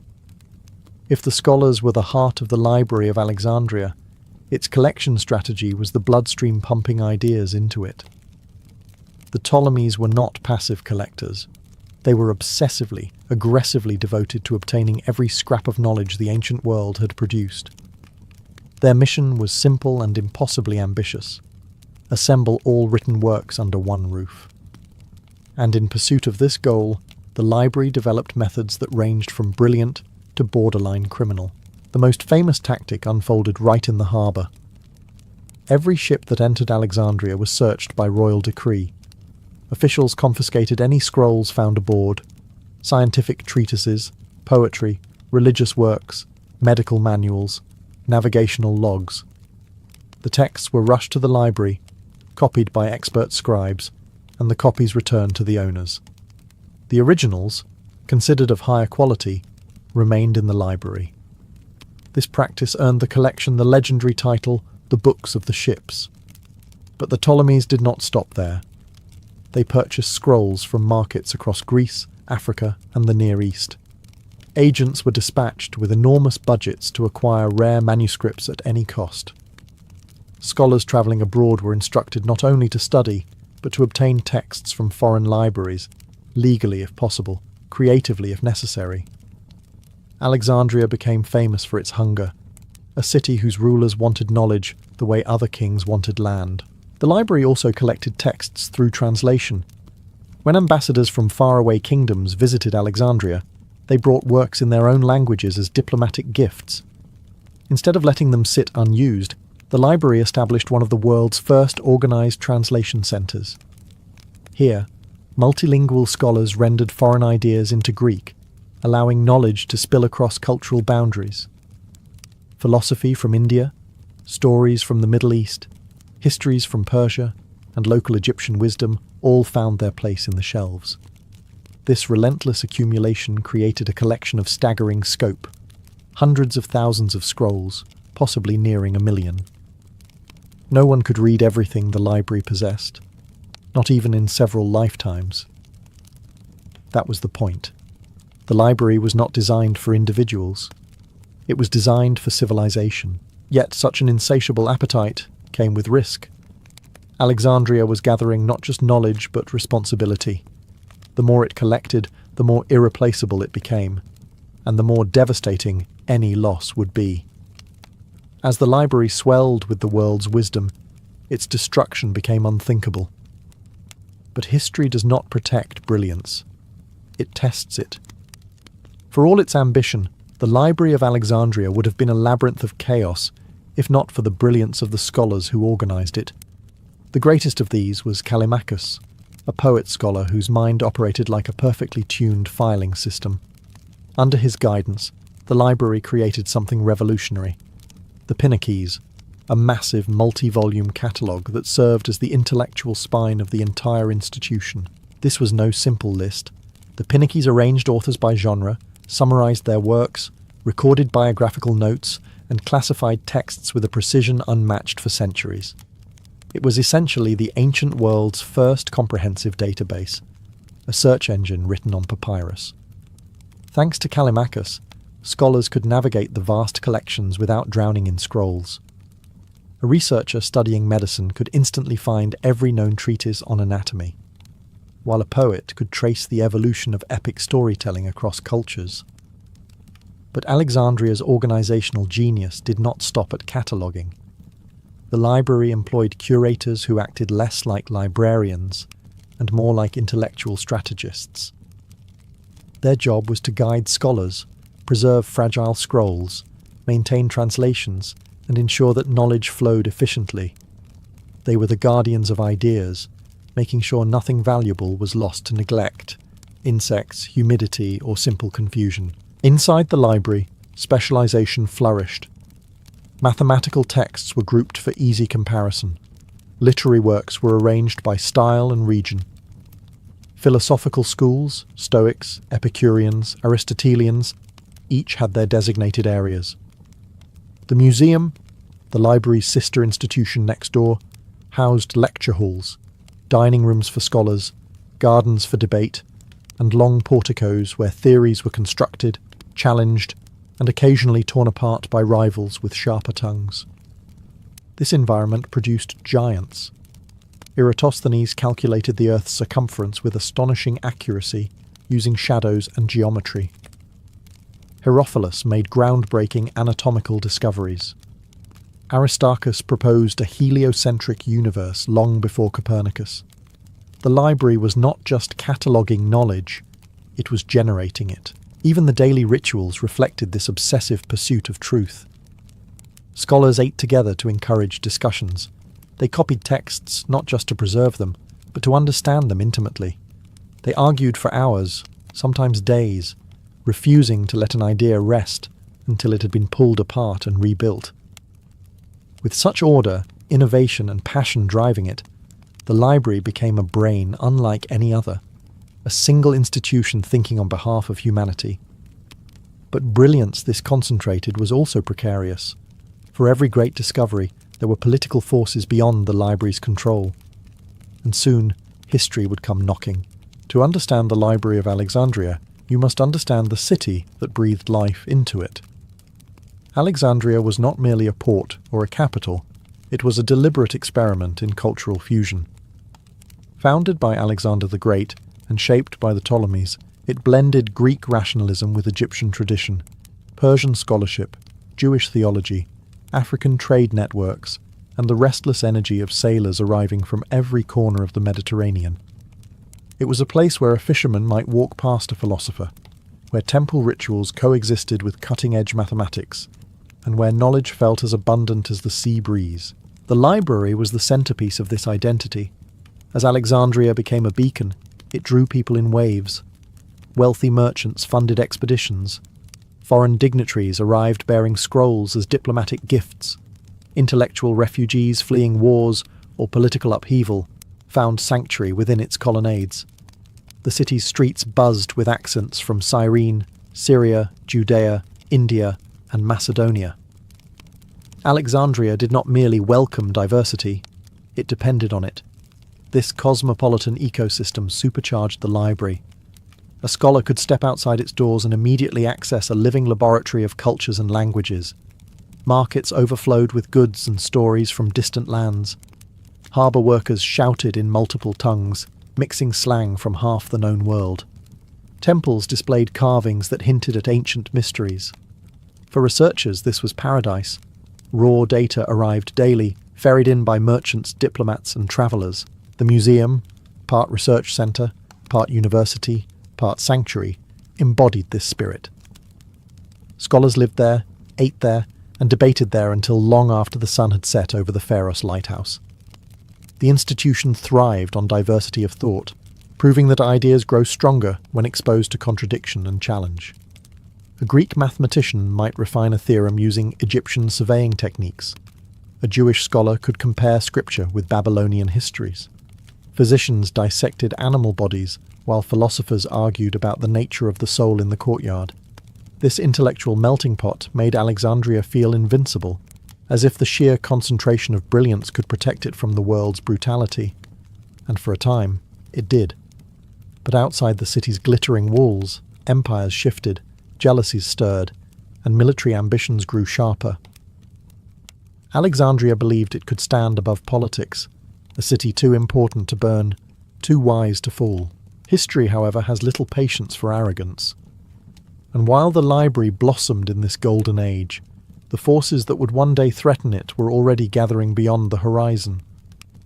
For centuries, the Library of Alexandria had lived in a bubble of intellectual idealism, protected by kings, admired by scholars, and nourished by the wealth of Egypt. But the ancient world was not a peaceful place, and the day came when Alexandria's brilliance collided with the brutal machinery of empire. The spark was a civil war far from Egyptian shores, the struggle between Julius Caesar and Pompey the Great. Pompey fled to Egypt, seeking refuge from a kingdom he believed owed him loyalty. But Ptolemy XIII's advisors, eager to impress Caesar, murdered Pompey and presented his severed head as a gift. Caesar, horrified and insulted by this grotesque display, marched into Alexandria in 48 BCE to restore order. What he found instead was a royal family in chaos, Cleopatra VII fighting for her throne, and a city simmering with political tension. Alexandria, normally a sanctuary for scholars, suddenly became a battlefield. The library sat perilously close to the fighting, physically near the harbour, symbolically near the heart of the conflict. Caesar took control of the royal quarter, fortifying it against the forces loyal to Ptolemy XIII. Street battles erupted, siege engines were constructed, and in the midst of this chaos, the unthinkable happened. Flames spread through the docks and storehouses. Ancient sources disagree on how far the fire reached, but one truth echoes through history: scrolls were lost. Some say the blaze consumed warehouses holding tens of thousands of manuscripts, texts waiting to be brought into the library. Others insist the flames reached auxiliary collections connected to the library itself. However the details unfolded, the result was the same: the first great wound in Alexandria's memory. Imagine a scholar standing on the library's steps, watching smoke rise over the harbour, unsure how much knowledge was vanishing into the fire. These were not mere scrolls. They were centuries of research, poetry, maps, medical treatises, histories, plays, and scientific theories that could never be recreated. Caesar eventually won the Alexandrian War with Cleopatra at his side, but the library had already paid a terrible price. For the first time, Alexandria learned that ideas could burn, and that even the greatest repository of human wisdom was vulnerable to the ambitions of men with swords. The library survived, but not unchanged. A shadow had fallen over it, a warning of tragedies still to come. After Caesar's war and Cleopatra's dramatic rise to power, the Library of Alexandria continued to function. But the golden age was fading. The institution did not collapse in a single day. Instead, it entered a long, painful period of decline, chipped away by forces far more subtle than fire. The world was changing, empires were shifting, and the Ptolemies were no longer the bold, book-hungry dynasty they once were. The intellectual engine that had powered Alexandria for centuries was still running, but it sputtered more with each generation. The first problem was political instability. Cleopatra's alliance with Rome, first through Caesar and then through Mark Antony, placed Egypt at the centre of Roman suspicion. After their defeat at the hands of Octavian, soon to be Augustus, Alexandria fell under Roman control. Rome admired Greek learning, but it preferred knowledge that served imperial needs. Funding for the museum and library became inconsistent. Stipends to scholars were reduced. The once vibrant institution began to shrink, not through destruction, but through neglect. Another problem was competition. As Rome expanded, so did its cultural centres. Cities like Pergamon, Athens, and later even Rome itself developed libraries that rivaled Alexandria. Scholars who once flocked to Egypt now found alternatives closer to home or more politically stable. The library was no longer the only beacon. It was one light among many. Then came religious shifts. Over the next centuries, Alexandria became a melting pot, not just of cultures, but of ideologies. Judaism, Christianity, traditional Egyptian religion, and Greek paganism coexisted uneasily. Intellectual debate gradually morphed into doctrinal conflict. The library, once a neutral ground for ideas, found itself entangled in disputes it had never been designed to handle. Knowledge that had once been celebrated for diversity became suspect if it contradicted theology or political narratives. Even daily life in Alexandria changed. Economic pressures strained the city. Earthquakes damaged buildings. Trade patterns shifted. The library, which required constant copying and preservation to survive, suffered in periods of scarcity. Papyrus decayed. Scrolls went unrepaired. Entire collections were left vulnerable to time. Yet throughout this decline, individuals still worked to preserve what they could. Scholars continued writing. Teachers continued lecturing. The library remained a symbol of what humanity could achieve, even as the world around it grew darker. The tragedy of Alexandria was not that it fell, it was that it faded. The greatest repository of knowledge ever built was being slowly worn down, not by a single enemy, but by centuries of changing tides. By the time the Roman Empire tightened its grip on Egypt, the Library of Alexandria was already weakened, but not yet destroyed. What followed was not a single catastrophic blaze, as later legends claim, but a series of blows delivered over centuries. Each one chipped away at the institution until, finally, there was nothing left to recognize. The tragedy of the library is not that it died once, but that it died many times. One of its earliest major wounds, long after Caesar's fire, likely came during the Roman Emperor Aurelian's campaign in the 3rd century CE. Fighting to reclaim Alexandria from the rebel Queen Zenobia's forces, his troops tore through the city's Bruttium district, the very neighbourhood where the library and museum once stood. Ancient writers mention the destruction of the Bruttium, a phrase heavy with implication. Even if the heart of the library had survived earlier turmoil, it is difficult to imagine it enduring a full-scale military assault unscathed. Scrolls do not fare well against battering rams, but even after that, Alexandria retained smaller libraries, including the Serapeum, a temple complex that held a significant portion of the library's surviving collections. This building became the final refuge for Alexandria's intellectual heritage. For a time, it thrived. Scholars still lectured inside. Students still copied texts. The Serapeum may never have matched the grandeur of the original library, but it carried its spirit. Then the ideological landscape shifted again. As Christianity spread through the empire, Alexandria became a battleground of competing worldviews. The city saw riots, theological clashes, and periods of violent unrest.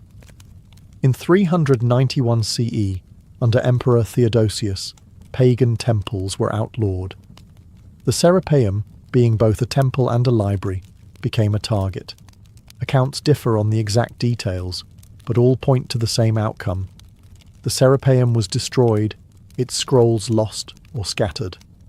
With it vanished the last physical remnant of the library. Yet even this was not the absolute end. The mathematician Hypatia, one of Alexandria's last great scholars, continued teaching into the early 5th century. Her brutal murder by a Christian mob symbolized something deeper than personal tragedy. It marked the extinguishing of Alexandria's intellectual flame. After her death, the city never again served as the world's academic capital.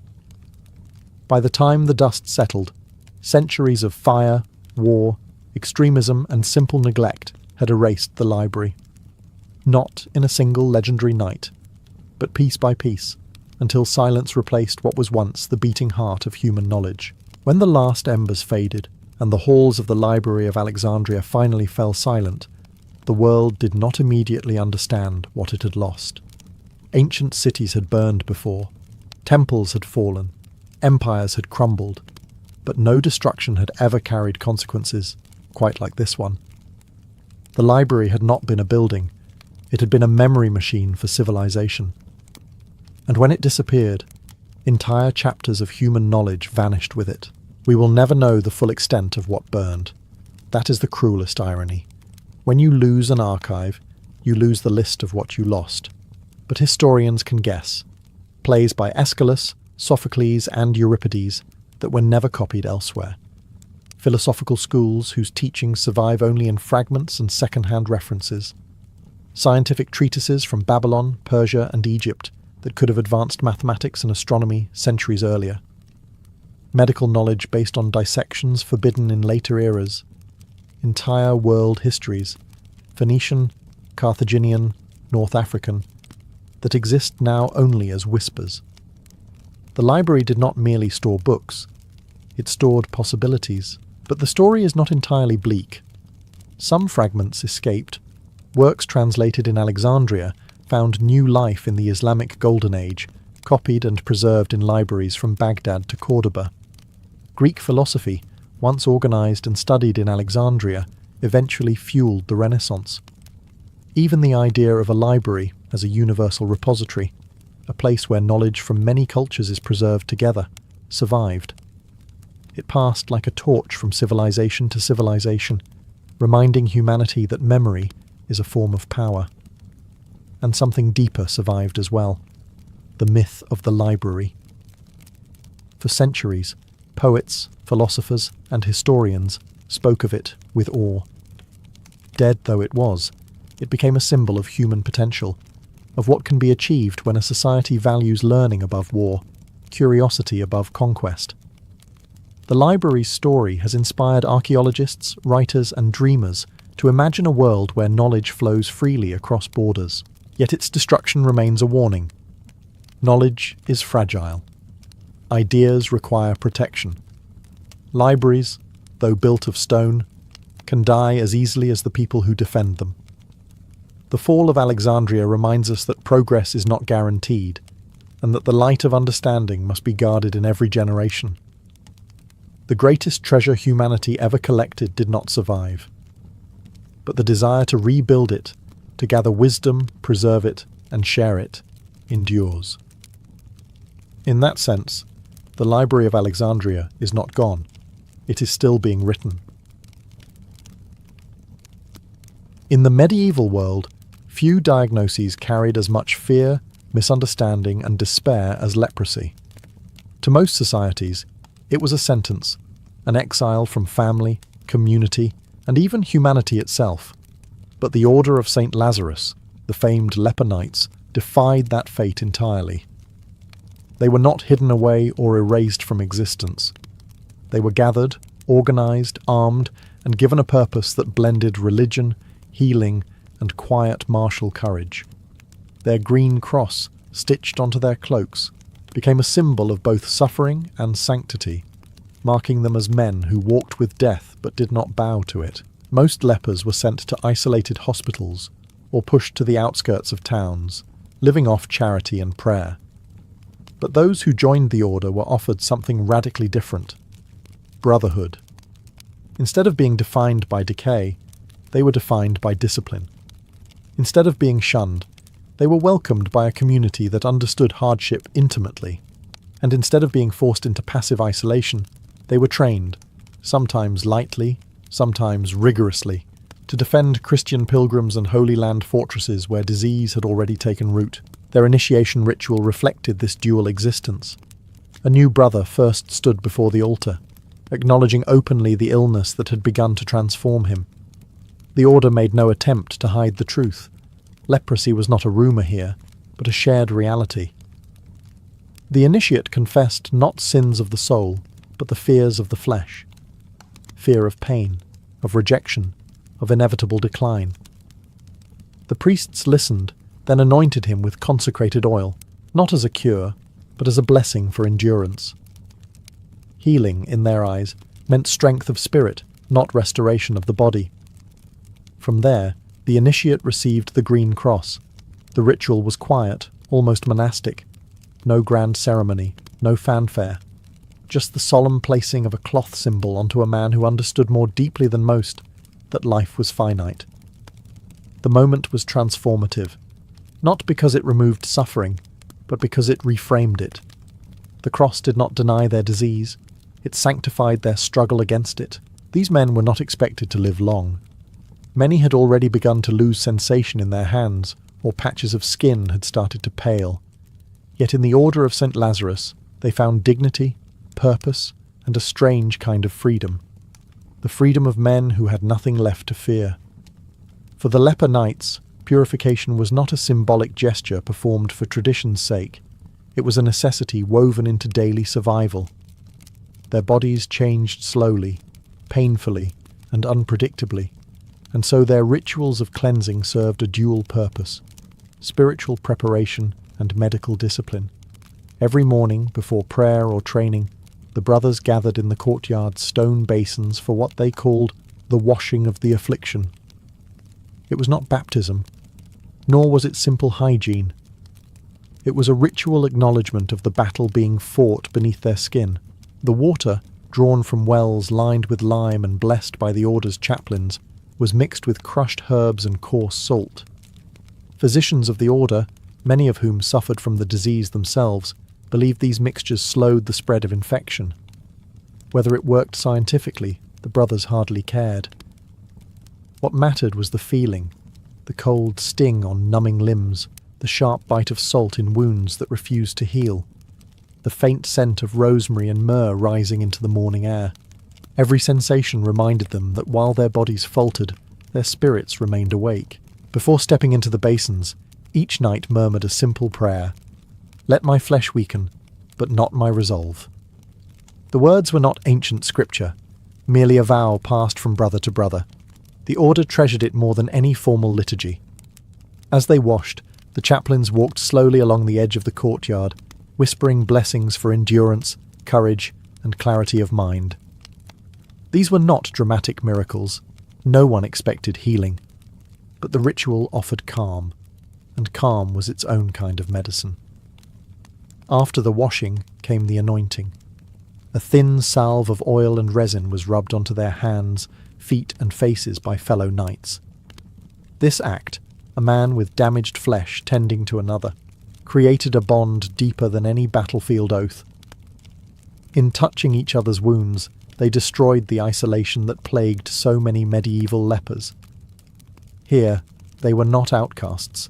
They were comrades united by suffering. Once purified, the brothers dried their limbs with simple linen cloths and dressed slowly, mindful of tender skin and lost sensation. Then they gathered in the chapel for morning prayer, their green crosses catching faint light through stained glass windows. Purification had not cured them, and they knew it never would, but it steadied the heart. And for men who lived with death whispering constantly at their backs, a steady heart was a miracle in itself. Every evening, as the sun dipped below the ramparts and long shadows stretched across the leprosarium courtyard, the leper knights gathered for the ritual that defined their order more than any oath of battle: the vigil of the Green Cross.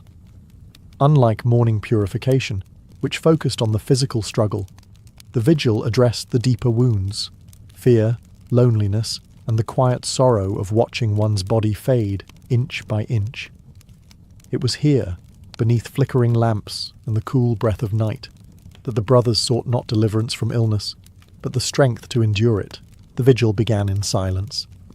The knights filed into the chapel one by one, moving slowly, some leaning on carved wooden staffs, others guided by brothers whose fingers had not yet gone numb. The chapel was dim, lit with only a few candles, their flames dancing gently against the stone walls. At the centre stood a simple wooden cross painted green, not gold, not silver, but the humble colour of medicinal herbs and hope.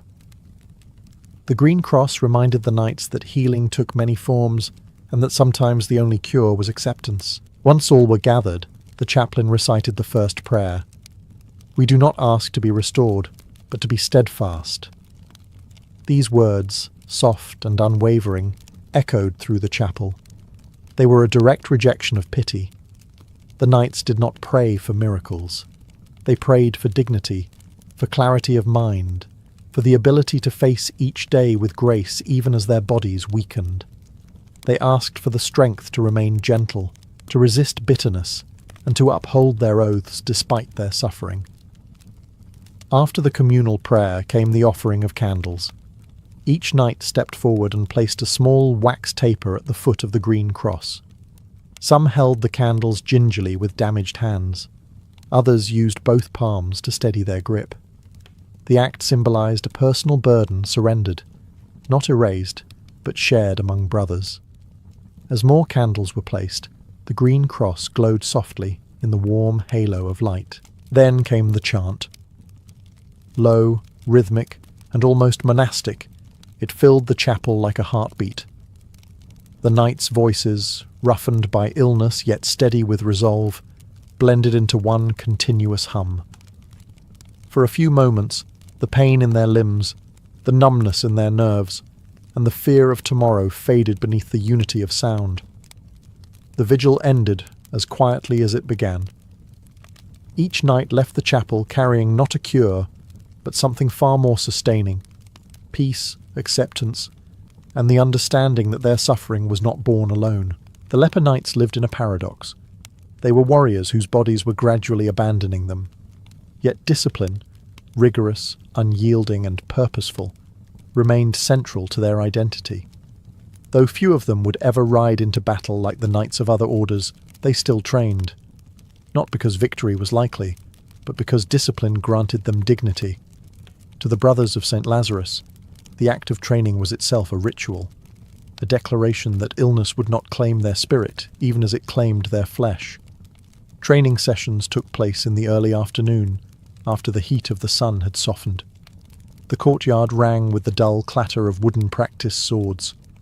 Some knights used modified weapons with thicker grips to compensate for numb fingers. Others practiced defensive maneuvers, focusing on footwork to maintain balance despite weakened nerves. Every movement was deliberate. Every strike was a negotiation with pain. No one was mocked for weakness, because everyone was weak. Here, the smallest success was celebrated. A clean parry, a steady stance, a moment of strength in hands that trembled minutes before. Their instructors, often elder knights who had lived with the disease for decades, knew exactly how to guide their students. They corrected posture gently, offering advice tailored to each brother's stage of illness. They knew which joints were prone to collapse, which muscles still responded, and which techniques could be adapted for the afflicted. Beyond weapons training, the knights practiced coordinated drills.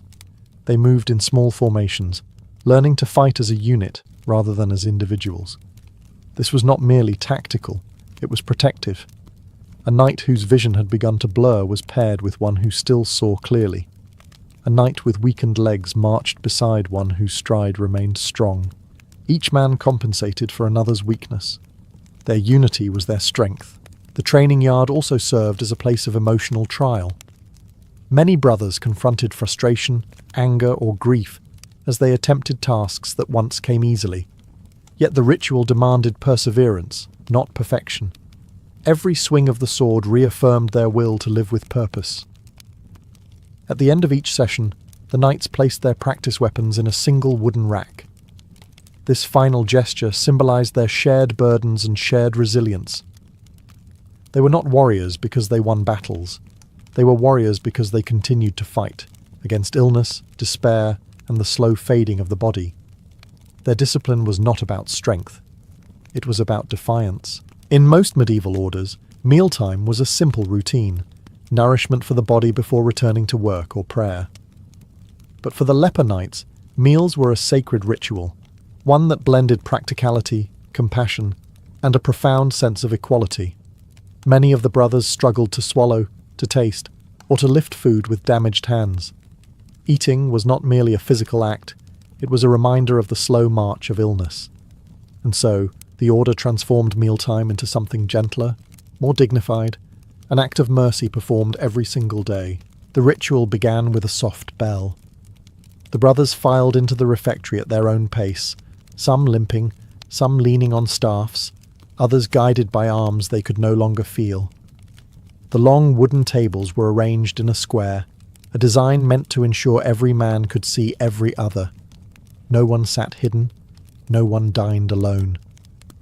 The chaplain offered a brief blessing, not asking for healing, but for patience and gratitude. Let this meal strengthen what remains unharmed within us. It was a reminder that their spirits, not their bodies, were the true recipients of nourishment. Meals were simple but thoughtfully prepared. Broths rich with herbs soothed inflamed throats. Soft bread, dipped in oil, required little chewing. Honeyed water eased pain. Those whose hands had become stiff were served by their brothers. The order considered this an honour, not a burden. To feed another man, especially one ravaged by leprosy, was to affirm his humanity. In a world that often treated lepers as untouchable, the refectory became a place of radical closeness. As they ate, the room filled with quiet conversation. Some discussed scripture or philosophy. Others spoke of their families, now distant or gone. A few shared dark humour about their afflictions, a coping mechanism as old as disease itself. Laughter was rare but cherished. It echoed strangely in the hall, like a spark fighting the wind. At the end of the meal, each knight placed his wooden bowl into a basin of warm water. The act symbolised purification not just of hands, but of sorrow. No one left the room until every man had finished, even the slowest among them. The order refused to let illness isolate its members. Every brother, regardless of the severity of his condition, was part of the communal rhythm. In these meals, the leper knights built a quiet, stubborn form of resistance. The world may have marked them for death, but within these walls they tasted dignity, one spoonful at a time.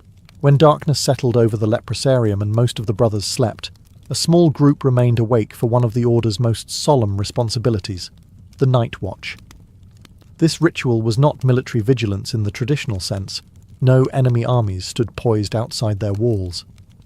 Instead, the night watch guarded something far more fragile than territory: the lives, fears, and final moments of men whose bodies were slowly betraying them. For the leper knights, to keep watch at night was to honour suffering with presence, not with swords. The watch began shortly after the final prayers. 3 brothers were chosen each evening, rotating so that no one carried the burden too often. They wrapped themselves in heavy cloaks, not for warmth. Many felt little cold, but to shield their damaged skin from the night air. Each received a lantern, a wooden staff, and a small pouch of herbs meant to soothe those who cried out in pain during the night. Their rounds took them through long stone corridors lined with simple beds. Some brothers slept peacefully, others shifted restlessly, murmuring in fevered dreams. The watchers moved silently, pausing at each bed to ensure the sleeper still breathed. They adjusted blankets, dabbed salves onto cracked skin, whispered prayers into ears too weak to respond. These gestures were small, but in the order, small kindnesses mattered more than any battlefield triumph. Outside the living quarters lay the garden path, where the watchers walked to clear their minds. The soft glow of lanterns illuminated patches of mint and sage, plants used for treating sores, infections, and the spiritual fatigue that clung to the order like a shadow. Here the watchers often paused, letting the cool breeze settle around them. Some silently processed their own fear. Fear of worsening symptoms, fear of blindness, fear of becoming the next brother whose breath they would check in vain. The final stop of the night watch was the chapel. The green cross glowed faintly in the moonlight through stained glass windows. The watchers knelt, offering prayers not for strength in combat, but for strength to continue performing this quiet service. It was easy to swing a sword. It was far harder to witness suffering night after night without turning away. By dawn, the watchers returned to their beds, weary but fulfilled. Their duty was not heroic in the traditional sense. It was humble, steady, and deeply human. In a world that feared them, the leper knights chose to protect one another, not from enemies, but from loneliness. Among the leper knights, death was not an unexpected visitor. It was a constant companion. Yet the order refused to let it arrive unacknowledged or unprepared for. When a brother's illness advanced beyond recovery, When numbness crept too far or fever hollowed the eyes, the community performed one of its most intimate rituals, the rite of the fading. It was not a funeral, nor was it a last confession. It was a ceremony of dignity for men who had spent their final years stripped of everything but their courage. The ritual began quietly, usually at dusk. A brother who sensed his end approaching would request the rite, though sometimes the chaplain made the decision gently on his behalf. The chosen man was washed one final time, not with the brisk practical motions of morning purification, but with slow, reverent care. Warm water mixed with herbs was poured over his hands, face and feet. Even if he could no longer feel the touch, it symbolized the community's promise. You will not leave this world unseen. After washing, the brother was clothed in a clean tunic, dyed with a faint green thread. Bright colours were avoided. Humility guided every detail. The green, subtle, yet unmistakable, marked his belonging to the Order of St. Lazarus even in death. Once dressed, he was led, often supported by two brothers, into the chapel, where a circle of knights awaited him. The rite of the fading included no grand sermons. Instead, the chaplain invited the dying man to speak if he wished. Some offered memories of battles fought before illness claimed their strength. Others spoke of families left behind, of regrets, of unexpected peace found among men who understood their suffering. But many simply closed their eyes and listened, content to be surrounded by the voices of their brothers. Then came the laying on of hands. One by one, each knight stepped forward, placing a hand, sometimes a scarred one, sometimes a shaking one, on the fading brother's shoulder. In that moment, no man felt ashamed of his wounds. Wounds were the very bond they shared.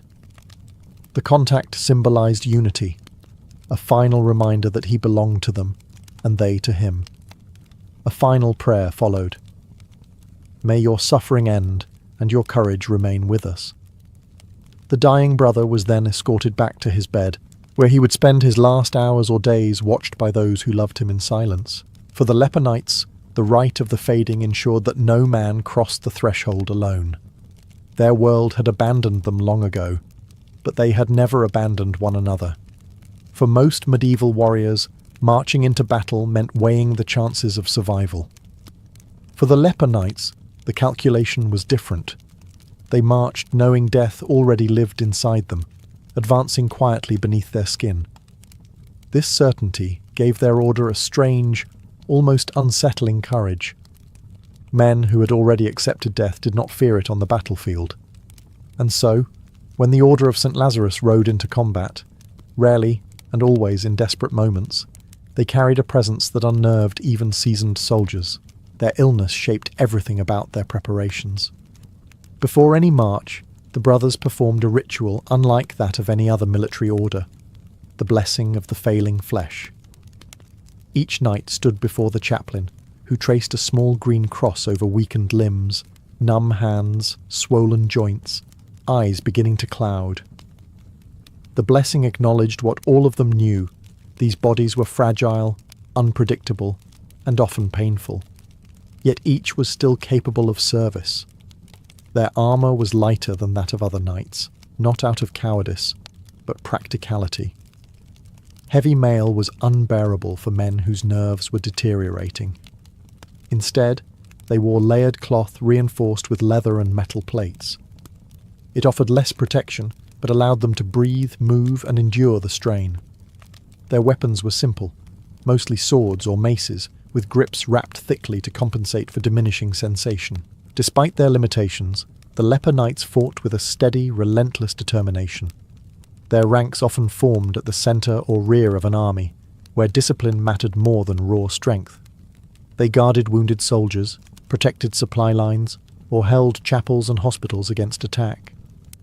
When the situation grew desperate, they advanced, not with the reckless fury of youth, but with a calm resolve that felt almost supernatural. Their enemies sometimes hesitated to strike them. Rumours spread across battlefields. These men were afflicted, death-marked, chosen by God, cursed, fearless, already half gone. But the leper knights themselves rejected both pity and superstition. They fought because it was their oath. They fought because they refused to be defined by suffering. And they fought because for many of them, battle was one of the few moments when they could forget their disease entirely. At the end of each march, whether victorious or defeated, the brothers gathered for a final prayer. Not for glory, not for long life, but for the strength to face whatever remained, whether it was another dawn, another battle, or the quiet arrival of death itself. When the medieval world finally changed, when Crusader kingdoms fell, when new medical knowledge emerged, when leper hospitals slowly emptied, the Order of St. Lazarus faced a question few institutions ever confront. What happens to an order built by men already dying, once the world around them moves on? The leper knights did not vanish in a single dramatic collapse. Instead, like many of the brothers themselves, they faded gradually, quietly, leaving behind a legacy more spiritual than martial. Their decline began as treatments for leprosy improved, and isolation laws softened. Fewer afflicted men sought the order's refuge. Castles and hospitals once filled with the solemn chants of sick knights became sparsely populated. Yet even as their numbers dwindled, the rituals they created, the washing of affliction, the vigil of the green cross, the night watch, the rite of the fading, remained preserved in manuscripts and memories. Monks copied their liturgies. Physicians recorded their medical practices, recognizing that these knights, though untrained by universities, had learned to soothe suffering with remarkable insight. What endured most, however, was their attitude toward illness.